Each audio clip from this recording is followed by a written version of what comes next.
Today, we're going to talk about tools. Stay tuned.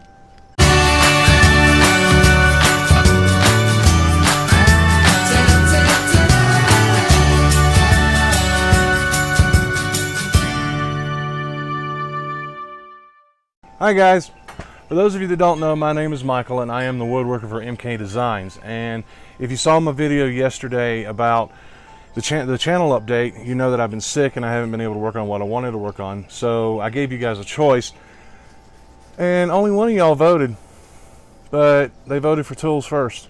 So that's what we're doing. So I'm going to go over the tools that I use. I'm not going to go over every tool that I use, just the ones I use primarily on a daily basis, with a few exceptions. Some I don't use every day, but I wanted to talk about them anyway. And I'm going to go over what I like about them, what I don't like about them, and a few other little details. But so yeah, let's get to it. Okay, so first and foremost, me personally, I think it's the heartbeat of every modern shop, especially for at least power tool users anyway. The ones that are strictly hand tools, well, they may have one, I don't know. I'm not a strictly hand tool user. So let me pull this off. I'll show you a little bit more of it, but it's a table saw. And yes, I know it's dirty under there. I haven't cleaned up, but this is my table saw. And it's a rigid R4512 10-inch professional cast iron table saw. And yes, it's cast iron right here on this part. These are aluminum, and that's one of the things a lot of people complain about with it. Honestly, I wish it was cast iron all the way across, or that, I don't know if you guys can see this, but if I take the fence off, this over here, the owner's manual actually has plans for you to build a wood piece to fit in there to complete the table, and I just haven't done that yet. A lot of the reason I haven't done that is because I'm actually contemplating upgrading the fence.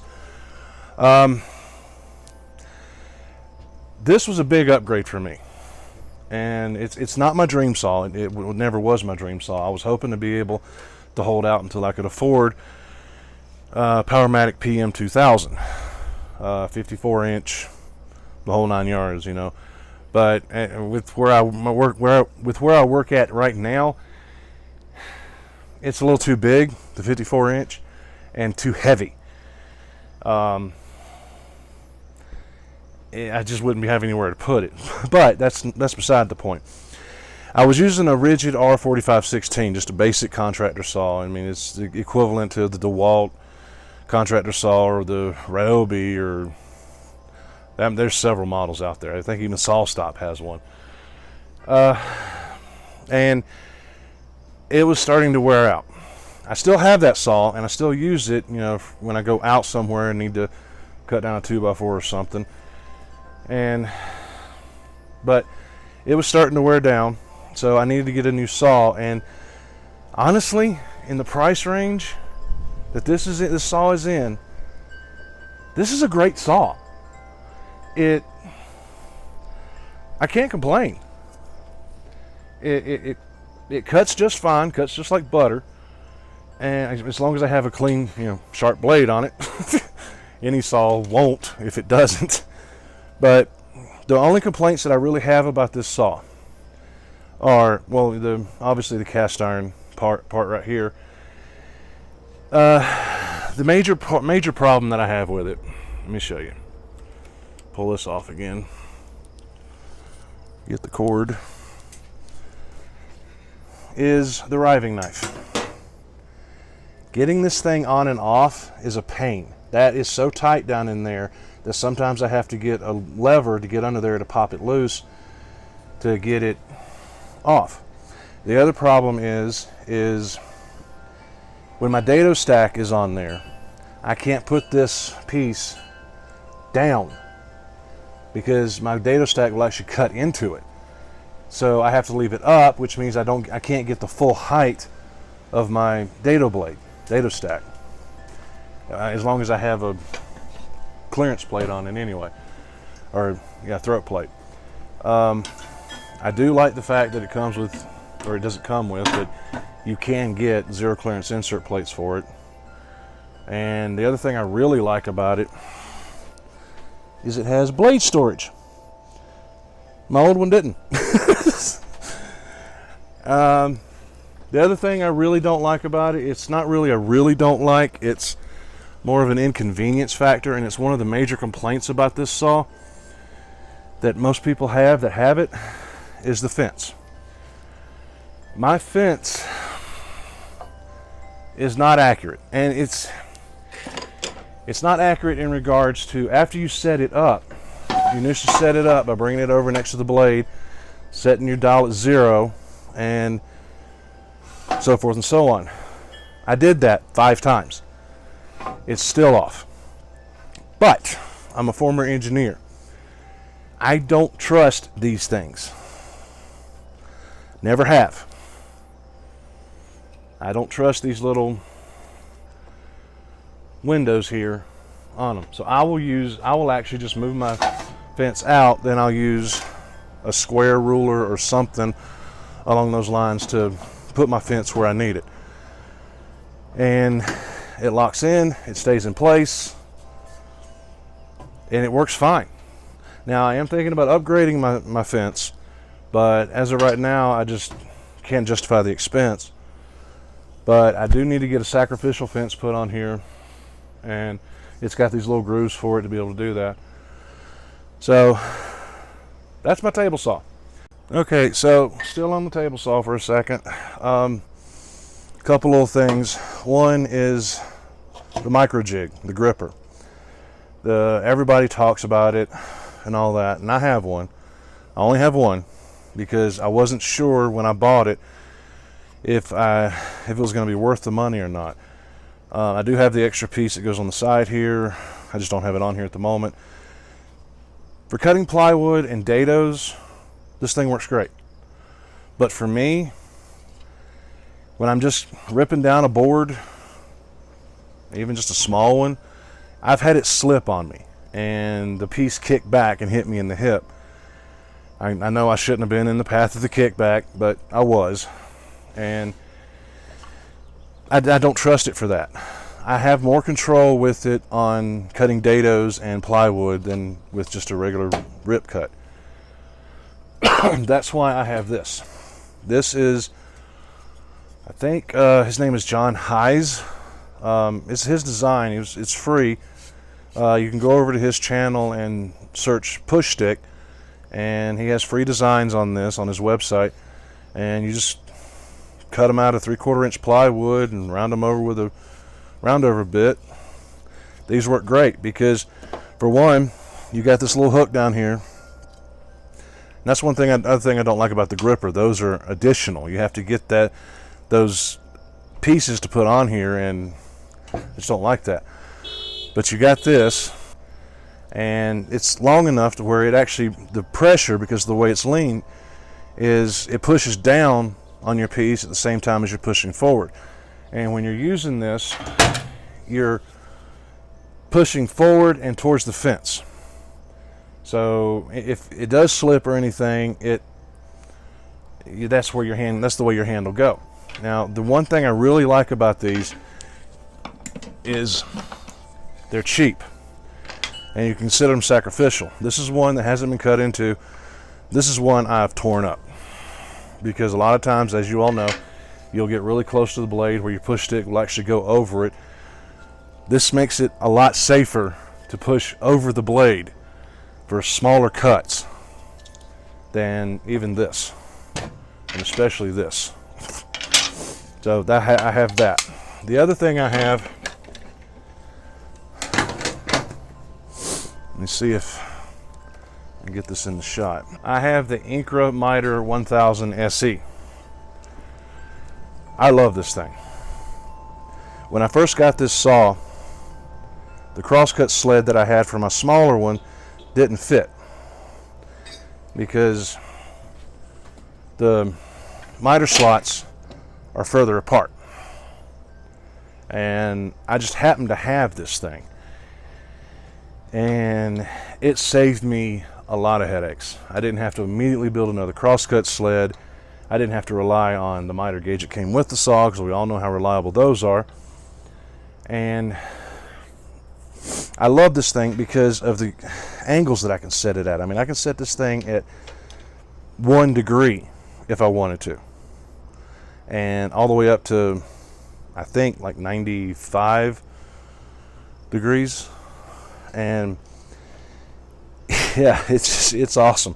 The only thing I really don't like about this is once you set it up, you set it up for whichever side of the saw you're going to use most often, which in my case is the right hand side. But occasionally I do have to use the left hand side, and it's kind of a pain to unscrew this part. Move that out of the way. Pull this out, slide this part down to be able to slide this back into this side, loosen these 2 screws and slide it over to where I'm not hitting my blade on that side. But that's a minor detail. That's really the only thing I don't like about it. One more thing on the table saw, and then we'll move on.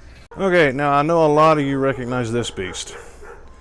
This is James King's Extreme Crosscut Sled. I finally broke down and realized I needed to build a crosscut sled. Well, I decided if I'm going to build one, I'm going to build a good one, and one that's going to last. So I decided to build this one. I purchased the plans from him and went and bought everything for it. Now, all the bells and whistles on this thing, this was around, I want to say, $200 to $300. That includes the plywood, the star knobs, the hold downs, all of it. But in my opinion, it's well worth it. James King has a great video on the build video on this, on how to use this. But I mean, you can use this as a miter sled, and the best part about this sled is you have interchangeable insert plates, so you always have a zero clearance. You take out these 4 screws right here, and you can put in any one of these. You just make a few extras, put it in there, and you got a fresh zero clearance. Matter of fact, this one right here, I've already used as a dado. So I've got a dado zero clearance right here for it. And that way you're not having to have multiple sleds. You know, one for dados, one for miters, one for straight cuts, just regular cross cuts. There's even an attachment that you can make to be able to do the miter cuts with it, and it works great. Okay, so now let's talk about my joiner. Get this off of here. This is a Q-Tech 6-inch. I don't think they called it helical. I don't remember exactly what they called it, but it's got these little pieces here. They're staggered. So in a way it acts like a helical head. And they also have the straight knives you can get as well. This thing was a game changer. I had a joiner sled basically for my table saw, and it wasn't real accurate. It worked, but it wasn't as accurate as I wanted it to be. And so I started looking at joiners, and again, the one I originally wanted was either the Powermatic or the Jet. Those were both out of my price range at the time. And so I was looking at, at cheaper models and whatnot, the Delta and a few others. And yeah, I came across this. Number one, it cost less. And number two, the reviews on it were so much better. I'm glad I got this one. Granted, it's only a 6-inch and the bed is still kind of short, but this thing is a game changer. Like I said, it works magnificently. And one complaint that I heard about it, the only complaint that I heard about it, was a guy had a problem getting his fence square. I have not had that problem at all. I mean, I tried to help him with it, but I didn't know what to do because I have not had that issue with it. The only complaint that I have about this one, and it's only one, and it's minor, the dust port. My hose doesn't fit it. It does, but it doesn't. I can get it squeezed in there, but it's a really tight fit. That's the only issue. That's it. This thing is great. Now for my planer. It's a rigid, I forget the model number. I think it's R4331 13-inch thickness planer. My kids got this for me last year, Father's Day, I think it was. And at the time, it was great. I mean, I was looking at making cutting boards, and it helped out a lot, and it still works. I mean, it's great. It's not the ideal planer, but it does the job. It does it really well. There's a couple of complaints that I have about it.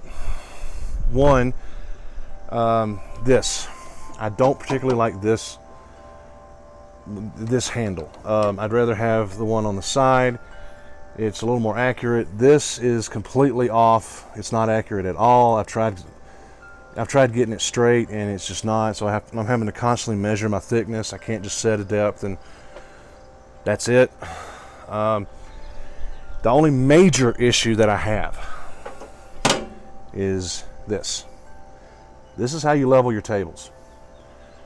It's a pain in the butt to get these things level.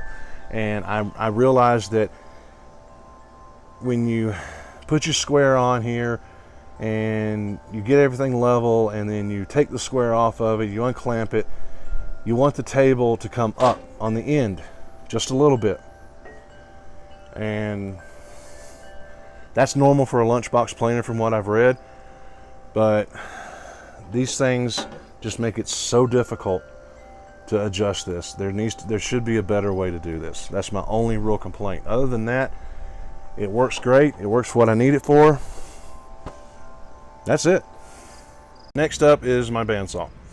This is one of those tools that I don't use every day, but I wanted to talk about it anyway because in some of the groups that I'm in, I see a lot of controversy about what bandsaw to get and all this. Ultimately, hands down, from the research that I've done, the Laguna brand is actually one of the best brands for the price.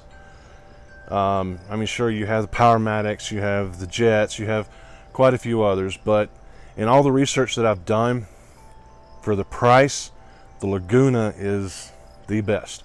Next to that would be Rikon. And because of my shop, the way I have everything set up, I can't have a floor model bandsaw or a drill press. We'll get to that in a minute. So I needed a bandsaw, and I went and did a little bit of research, and for a tabletop or bench top bandsaw, this is probably the best one out there that I've found. And I'm saying that just based on research that I did myself. I'm no expert by any means. However, so the one thing I didn't think I was going to like about this was the fence. Now, this is another reason why I went with this one, because it actually came with the fence, whereas others in the price range don't. And that doesn't make any sense to me, because there's a lot of times where you have to make straight cuts with a bandsaw, and you need a fence for that. And if your bandsaw doesn't come with a fence, I mean, a lot of the bigger models don't even come with a fence. It's just doesn't make any sense. But taking this thing off and looking at it, you can see it's not, there's not much to look at. However, what I found is when you get it on here and you get everything lined up, this thing actually stays perfectly straight. But this thing, when you get it on here, it's dead square. And that shocked me. I mean, it really did. So as long as you have your blade, your table square to the blade, the fence will be square to the blade. The only thing I didn't like about it was the fact that it didn't come with miter gauge. This is extra. And that was what I was needing at the time. I actually needed the miter gauge as well as the fence, and so I had to buy the miter gauge as well. The only other thing I don't like about it, of course, is the clearance.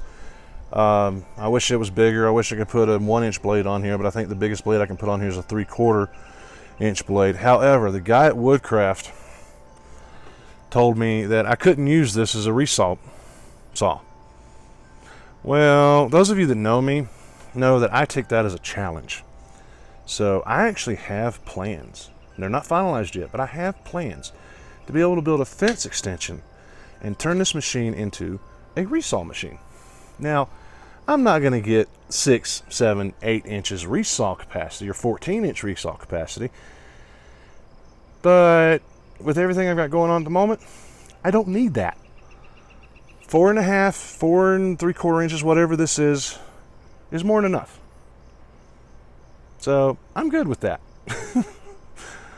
So yeah, it's the Rikon 10-305 10-inch bandsaw. All right, so next up is my drill press. And if you guys watched my video a couple weeks ago, you remember I mentioned about this when I was talking about building that table that goes underneath it. And yes, it's Harbor Freight. And yes, it works very well. I don't use a drill press often, but when I do, this thing is all I really need. I don't do a lot of metal work, so I don't need a bigger machine. And as you can see, it's adjustable, rather easily adjustable as well. And there's not much I can say about it, really. I mean, it's a drill press. I don't like the table. That's the one reason why I'm building the drill press table. It's hard to get clamps and things on here to be able to get everything square. And for the wine rack build, I have to drill, I think it's 192 holes in 86 different pieces in the exact same spot. So that's one reason why I'm building that's the other reason why I'm building the table. The other thing I don't like, and something that'll be, that I'll explain how I'm going to address it in the drill press table build, is where this handle is at. As you can see, if you put a table on here, let me get my finger out of the way, it's going to get in the way. So I've got a way to get around that, and I will show you that in that build. The other thing that I don't like about it is the depth guide. It's not as accurate as I'd want it to be, but I can get around that. And other than that, it's a drill press. It works great. It drills straight holes, it drills clean holes, and I can adjust the speed however I need. So it does the job, and it does it very well. Alright, now the last big tool that I'm going to go over is my oscillating spindle sander. Like my joiner, this thing was a game changer. Again, I know a lot of people don't like rigid, and I'll be honest with you, the reason I started with rigid is, long story short, I lost everything, and I had to rebuild my tools and all that, and I looked into it, and at the time, the price range, rigid was what I could afford, and the warranty kind of caught my eye. I had one guy tell me that if you had quality tools, you wouldn't need a lifetime warranty, but I'm not sure I agree with that, because I have a couple of DeWalt tools around here that my rigids kick their butt. And not many, but a lot. And for most of the part, my DeWalt tools are equivalent to my rigid tools, and rigids are less money. And yeah, so that's why I have rigid. But on this particular thing, it's a spindle sander. It's an oscillating spindle sander. I mean, that's what it is. It does what an oscillating spindle sander is supposed to do. I mean, it oscillates, it spins, and it sands. I'm not trying. I mean, I am, but I'm not trying to be funny. But yeah, it does the job extremely well. Just like I said about the drill press. And I really have no major complaints about this. I do have some, but no major ones. One thing I really like about it is the belt feature and how quick it is to change. And I'm doing this for a reason, so that you can see exactly how easy this is. Everybody thinks it's going to be a complicated process and all that. That was one of the complaints I heard about this when I first started looking at it, but it's not. I mean, you've got a dedicated place, storage place for all of this stuff, including this thing. You just take all that off, slide it on, get it seated down in there, and then take your little nut bolt, make sure you get it seated, and that's it. You turn this thing on, it is now a belt sander, and it's just that easy to switch back as well. And this oscillates as well, and it's easy to change the belt on it. You just pop this off, slide this off, put a new one on, tighten up the tension. Getting the table square is easy also, and it's got dedicated stops on it. But like I said, there is one complaint that I have. This piece right here. This is called a fan.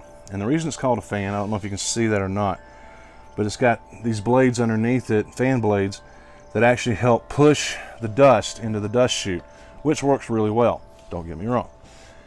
The problem is, I found this out the hard way. I was sanding a piece and it didn't quite fit, and I wound up pushing down on my spindle more than I thought I was, and it pushed into this and totally ate it up to the point that I couldn't get my belt on it anymore, and the thing was just unsafe to use. I tried to order the part. The part itself, because I mean this thing just slides on and off. I mean it's not easy to do, but it comes on and off. The part itself is discontinued. So when I took it to have it serviced to get this part replaced, they wound up giving me a whole new machine because of that. That's the only downside. I wound up having to wait a month and a half to 2 months, I can't remember exactly, to get a new one, new machine, just because of that little part right there. Okay, so another tool I don't use on a daily basis is my Dovetail Jig. Of course I don't cut dovetails every day either, but when I do, I pull this thing out, and to be honest with you, there's really nothing to not like about it. I mean, it's not a Lee jig, but it works just as well, if not better, in my opinion. And I can cut perfect dovetails with it. I mean, it doesn't take long to figure out and to get used to, and it's easy to set up, and then you start cutting dovetails. So there's that. Okay, so there's really not that much more to go over. There's a few things, but I wanted to mention on the Dovetail Jig, you guys saw me use that in the last video, which was the rolling shop cart build. You'll get to see me use that again, if not before, when I hit 100 subscribers. That's one of the things that I have planned, is I have a very special build video planned, and obviously a giveaway. I'm not going to give away any details yet, but yeah, I'm gonna that's one of the things I have planned. So anyway, I'll try and keep this short, but I just wanted to go over a few more things. Up first is my random orbit sander. It's a Bosch, and I know one person, Sean, that is going to he's going to go, but it's not rigid. Well, no, it's not. I have both the 5-inch and the 6-inch rigid random orbit sanders. Both of them just stopped working. They just died. I mean, I was in the middle of sanding and they just quit. Never to be heard from again. Dead. Now rigids will stand behind the lifetime warranty, and they'll stand behind it and they'll replace them, but that doesn't do me much good when I need to get something sanded. One of the reasons I liked the rigid sanders was because I could connect my shop vac hose directly to it, and the dust collection worked exceptionally well. The one thing I don't like about this is the same thing. You have this dust collection. It's a HEPA filter, and as you can see, it doesn't really pull the dust out too well. And to get the shop vac hooked up to it, or the dust collection, it's a pain. All the others out there, other than the rigid ones that I've seen, these are proprietary, and you have to get a special adapter to connect to this adapter, to connect to that adapter, to connect to a shop vac hose or dust collection hose. The one thing I do like about it, because my wife has so many allergies, is its HEPA filtration on this filter. The problem is, again, it clogs up extremely fast, and it's hard to dust, or hard to keep clean, and hard to get it in there. All this dust, that little bit of sanding that I did on the rolling shop cart last week, that's what that is. And it completely filled the thing up. I got to clean it out before I can use it again. I should have cleaned it out already, just hadn't thought about it, and I got sick. But yeah, that's my major complaint with that. And that would be with all of them. I mean, my Makita finish sander, square finish sander, it does the same thing. I can't connect it to the shop vac, and it's a problem also. So next up, let's see. Well, we'll do my router, my big router. Well, one of my big routers. I have the DeWalt DW6184. I have a router table, and I'll show you that here shortly. And in it, I have a rigid 2 1/4 horsepower router, and that thing is a beast. I mean, the only time I was talking with James King about this the other day, the only time I'm ever going to need a bigger router than that is if I go to do panel doors and I need those really big bits. A 2 1/4 horse just won't spin it fast enough or well enough to be able to cut with those bits. But for everything else I do, for where I need a router table, that thing just stays in the router table, and that's where I use it. There's a reason for that. I love that router. Don't get me wrong. I love it. Problem is, there is no plunge base for it. That's why I bought this. As a lot of you know, cutting mortise and tenons, you prefer to have a plunge base. It works better. There's a lot of times where you need a fixed base, and luckily this one comes with both. This one comes with both a plunge base and a fixed base, and it's very easy to swap them out. I mean, just like this. Oop, take the collar off first. Take that off, slide it down in there, and now you got your plunge router. And the depth on it, depth gauge on it works really well. There's really nothing to not like about this either. I mean, I have a DeWalt trim router that I use as well. You've seen me use that one already in a couple of videos. I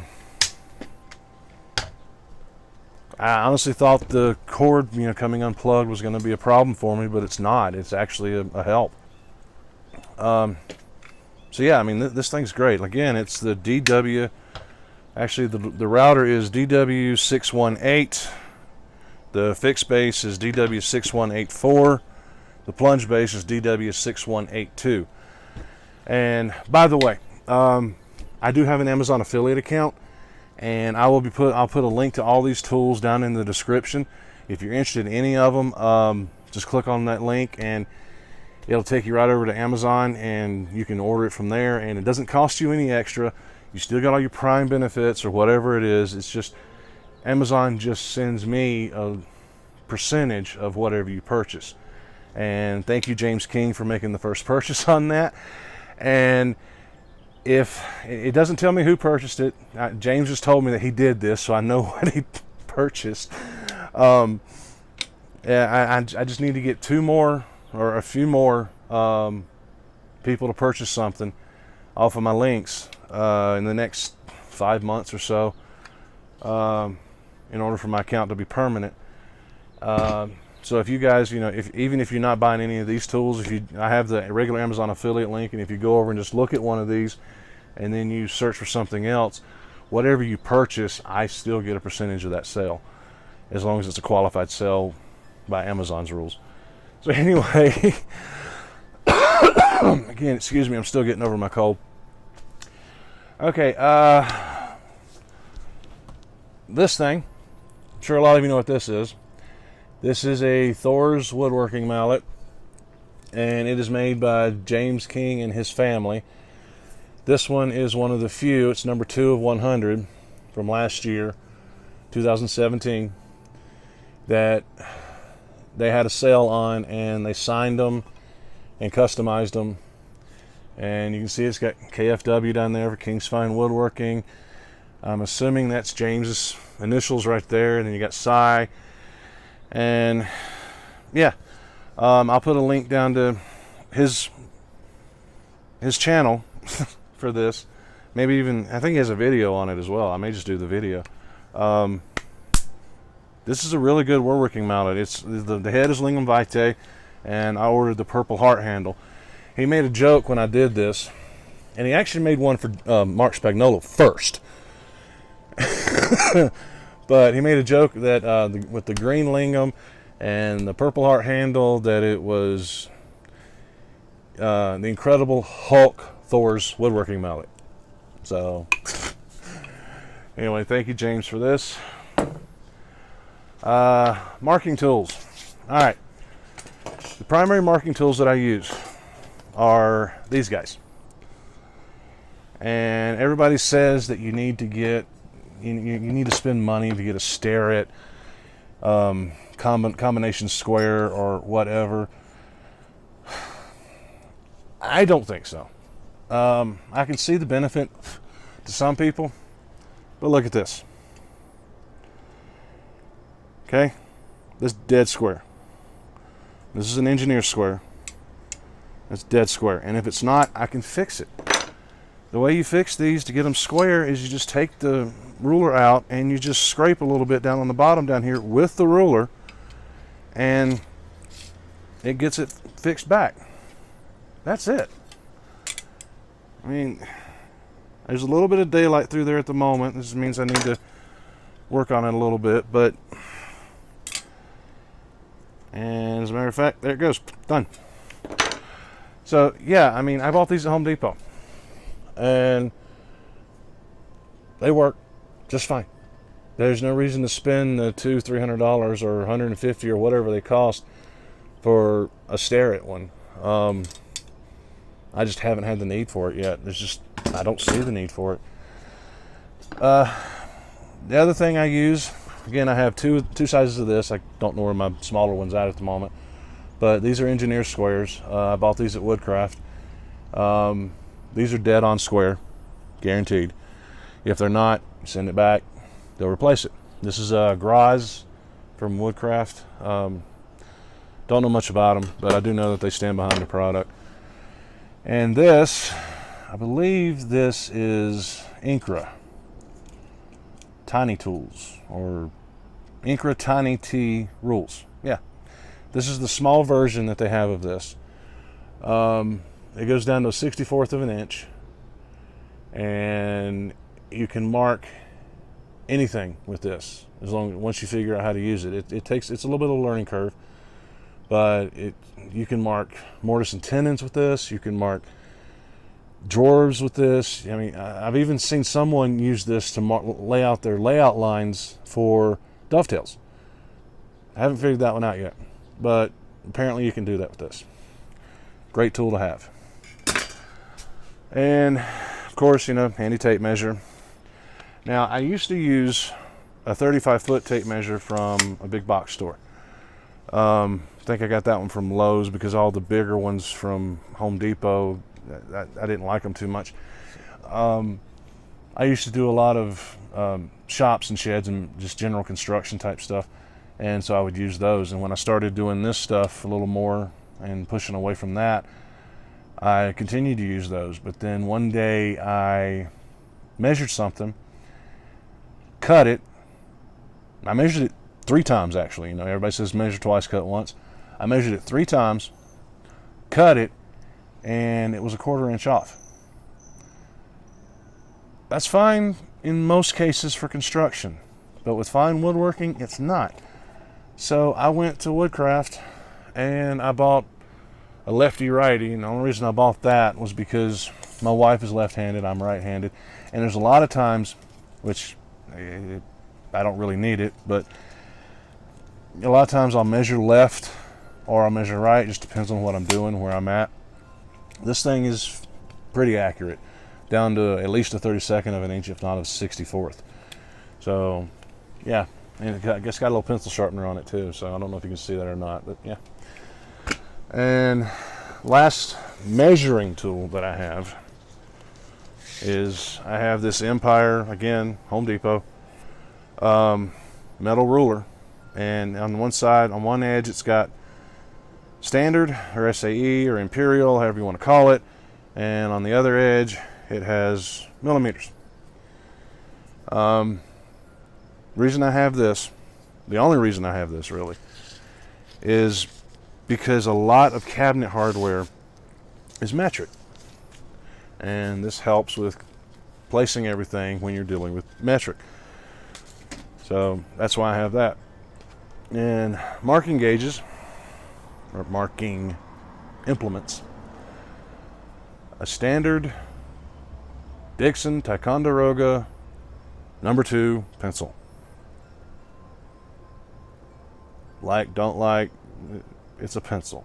It has a lead, it has an eraser, you can sharpen it, you drop it, you draw lines with it. It's a pencil.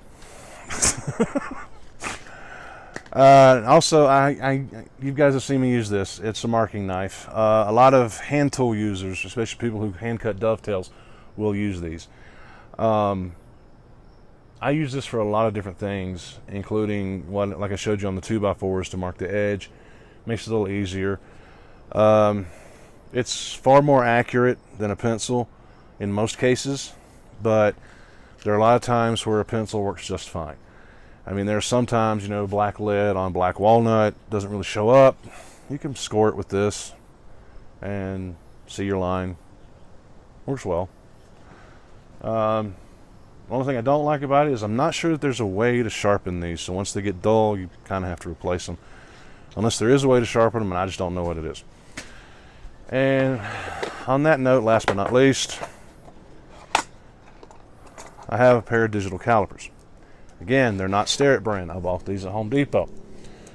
I have actually checked this. It is accurate to 1/1000th or 1/10,000th of an inch, somewhere in there. I don't remember exactly. It's either 1/1000th or 1/10,000th of an inch.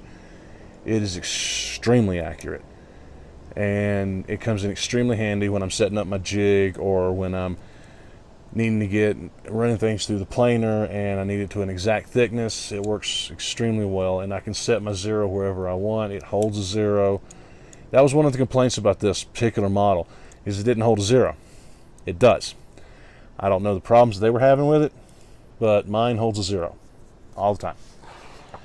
So that's it for measuring. Okay, so here's the router table. It's a Bosch, and Bosch is normally a good brand.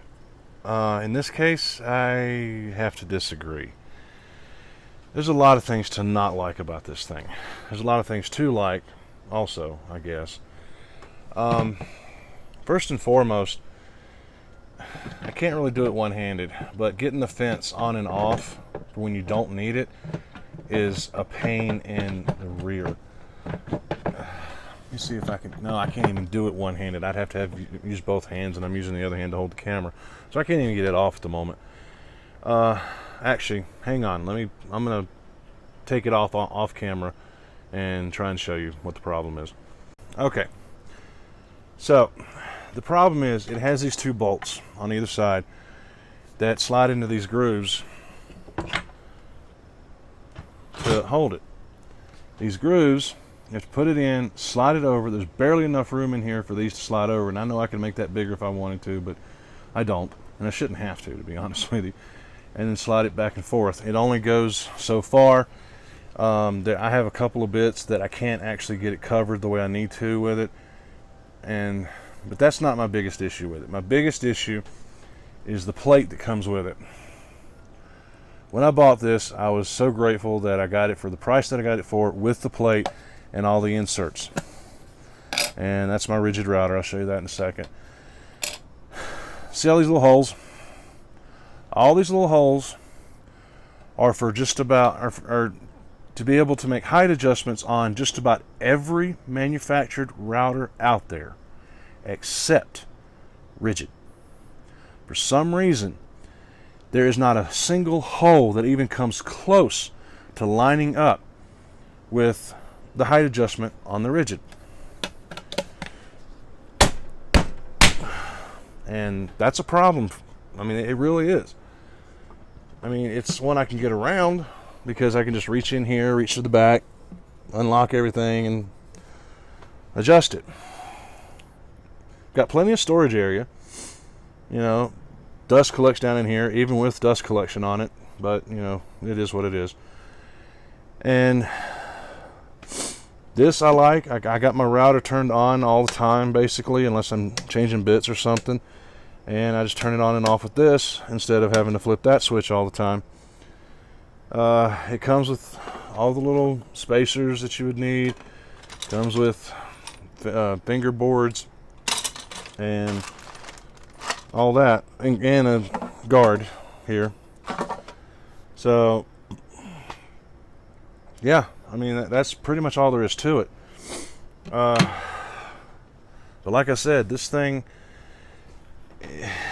I'm gonna do a build on a new one. I'm gonna get a router lift to put my router on, and I'm gonna build my own router table made to my specs. Now, the one nice thing about it is a standard miter gauge does fit in this groove, so I can use the one off my table saw. Okay, so just a few more things to go over. Clamps. You know, I got squeeze clamps, 2 different sizes. Actually, I got 3 different sizes, but I only have 2 of the DeWalt. The other ones are Irwin. No, actually, my big ones, my 50-inch ones, are DeWalt also. Little squeeze clamps, you know, those come in handy for small little pieces, trying to get them squeezed together, clamped. And these are the most clamps. These are the most abundant clamps that I have. I have 1, 2, 3, 4, 5, 6, 7, 8, 9, 10 of the smaller ones and 10 of the bigger ones. These are great, you know, the little clutch clamps. I think James King went over these in one of his 101 woodworking videos or something. I only have one issue with these. These things love to pop off at the most inopportune time, and they'll fall down, and some of the gaps are big enough for these things to actually slide through on the deck, so I don't have to crawl under the deck to get them. The great thing about these is you can pick these up at Home Depot in a 4-pack. 4-pack like this is about 25 bucks. So it helps you build your clamp collection up a little bit faster than you normally would. And for clamps, last but not least, well, no, not last, parallel clamps. I have 2 different sizes of these as well. These were actually a Christmas gift from my wife last year, and I've never actually owned a pair of parallel clamps until she got these. And they're fabulous. They really are. Everybody talks about how great parallel clamps are and all that. I love these things. They've almost completely replaced my pipe clamps, and the only downside to them is how expensive they are.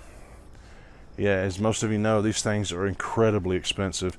A lot of times you can catch them on sale, but even then they're not cheap. And the last clamp that I have, type of clamp, is a pipe clamp. And the great thing about these is you can get them, you just change, if you want a bigger size or smaller size, you just get a different pipe. I think everybody knows how to use these things. I mean, you just screw them on, and this end slides on, and this is how you adjust it down, and then tighten everything up with this. Again, one major drawback: these things pop off and are very easy to lose. I've lost a couple of them. Luckily, I found them again, but it was months before I found them. So I mean, they can fall in the strangest places. Another issue with those is because I don't have a clamp rack, they're extremely hard to store. I'm going to build a clamp rack at some point too. And the last things, I use these almost every single day. And again, they're rigid. I have a DeWalt set around here also, but honestly, I like these better, especially the impact. I don't know if DeWalt has one now that does this or not, but one thing I like about it is I can change my speed on it. And that helps a lot of times with some screws that are very easy to strip out and whatnot. The one thing I don't like about them is the batteries, how expensive they are. But that's true for any cordless system that you go to. Yes, I know somebody out there's going to say, but Rigid has batteries for life. Yeah, that's when these go bad. They'll replace them, but you have to buy them first. So they're kind of expensive. That's why I don't have a lot of cordless tools, because I can't justify the expense for all the extra batteries, especially when I'm looking at a tool and the only way to buy it is tool only, bare tool. It doesn't come with the batteries. That's a problem, especially if it's a different battery than what I already have. And yeah, well, there is one more thing, but it's quick. Everybody talks about needing a good straight edge. Now, the Empire levels that you get at Home Depot, they are extremely accurate, extremely flat. They're guaranteed to, I think, 1/1000th of an inch, which is more than you'd ever need. But in those rare instances where you're not sure, or you've got glue that's stuck on your on your level like I had, I couldn't get it off. These come in extremely handy as well. It's a straight edge. That's all it is. I got this one at Woodcraft. It is, I think Lee Valley has one that's like 2 or 3 times the cost of this one. And it's not any more accurate from what I read. I was going to order the one from Lee Valley, and I was having a problem with the price. So I just looked to see what Woodcraft had, and they had this, and it's exactly guaranteed as accurate as the Lee Valley one. So again, why justify the expense when you don't have to? So I think that's all the tools I wanted to show you guys today. Obviously I have more. I mean, I have a shop vac, I have a dust deputy, I have a framing square, I have a dead blow. I've got other tools. I've even got a glue bot. My only issue with the glue bot is the tips. I mean, if you have a larger area that you need to glue and you have to cut it, but then you go back to a smaller area, well, then you have to change the tip. That's my only issue with it. I mean, really, it is. But other than that, it allows me to get the glue in the exact spot that I want it in, and I don't have to fight with it. So, yeah, part of the reason I wanted to do this video, again, going back to my very first video where I showed you guys how I set up my shop and whatnot. You don't have to spend a lot of money to do this. All these tools have been collected over the last 5 years. And some of them have lasted longer than that, and I don't expect them to have to be replaced anytime soon. The only time I ever replace a tool is when there's absolutely no way I can get it fixed, or if it's immediate. Now, a lot of times, an immediate need. A lot of times what will happen is I will Like for example, my spindle sander, when I had to send it in to be replaced, I thought I was going to have a need for a spindle sander, and so I went out and bought the Win, and actually ordered it from Amazon. But that thing's still sitting in the box in the basement. I didn't need it, but I'm going to hold on to it, because if this spindle sander ever has to be sent back or something happens to it and I'm in a crunch and I need to get something done, I've got it down there. The only problem is it doesn't have the belt attachment like the rigid one does. That's the only time I ever look at replacing a tool, is when there's just no way I can get it fixed, or I'm in a pinch and I need the tool now. So buying new tools. Buying a new tool is a big deal for me, because like most of you guys, I don't have an endless budget. I can't just go out and buy the latest and greatest just because, ooh, look, they have a new mortiser that would really speed things up. You know, I just can't do it. I don't have a drum sander. That's one thing that's on my list to get. But when I buy a new tool, I will do research. I will look up every brand that I can find, and I'll compare everything. I mean, horsepower, price, size, and I'll look at all the reviews on it, and I'll look at all the questions that people ask on it and the answers, and I will look it over. I mean, it has been months before I decide, okay, I need this new tool.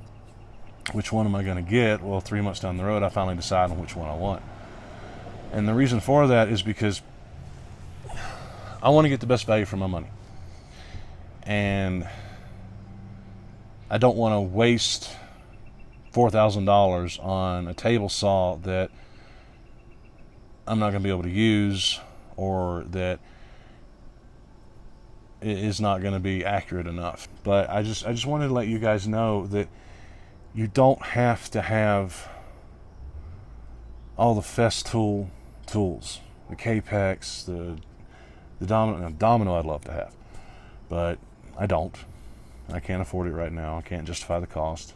But I mean, you don't have to have the Festools. You don't have to have the money to be able to get all Powermatic or all Jet or whatever it may be. I mean, I have a hodgepodge collection here. I mean, I have DeWalt, I have Rigid, I have Bosch, I have Makita, I have Harbor Freight, I have Rikon, I mean, Porter Cable. I mean, I don't stick to one brand, and that's okay. The tools do the job. That's what matters. So, yeah. Like I said, you don't have to have an unlimited budget. You don't have to have all the tools at once. So that's what I'm trying to tell you. You don't have to have all the greatest tools to be able to do this. Just all you have to have is the will to do it. That's it. And once you get started in it, if you decide you love it and you continue with it, trust me, the tools will come. Don't buy. There's a one important rule. Don't buy a tool unless you need it. Absolutely need it to finish something you're currently working on. That's one of the best rules to follow. And another reason why I'm doing this video instead of the drill press table build video this week is because I have a rule in my shop. If you're feeling under the weather, if you're not mentally right, you're depressed, you can touch the power tools all you want, you can play with them all you want, don't turn them on. So that's why I'm doing this, because I'm still not 100% yet, and once I am, trust me, I'm gonna be out here working. But yeah, if you guys have any questions, feel free to put them in the comments. And if you're new to this channel, to my channel, I'd appreciate it if you go ahead and click on the subscribe button, and don't forget to hit the little bell next to it so you get notified when I come out with new videos. And if you like the video, give me a thumbs up. And yeah, so until next time, happy creating. Oh yeah, one last tool. This is my fan.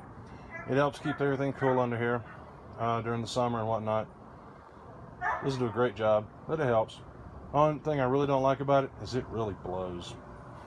Sorry, I had to.